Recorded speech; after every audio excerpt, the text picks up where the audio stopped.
Yep, she imagined something up. Okay, so what I'm doing here is we're cutting down 2-foot boards, and I'll show you before the end of the video. So, got the fence boards pried off.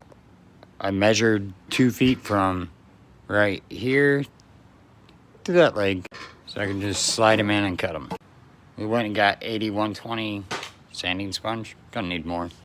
There's our 2-footer sanded down. The idea came from a new fridge being too tall for the old cabinet. Take old cabinet doors and put the wood on them and put them there. With that shelf going back inside, she'll have a printer. She'll have her computer, and right above it will be a shelf for her monitor. So, yep, Cricut side's getting kind of fixed up now that the resin side's done.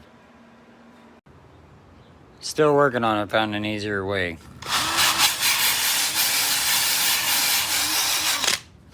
Like that. Makes it like that. Okay, there it is. It's a holder for the computer, the printer, next to the Cricut.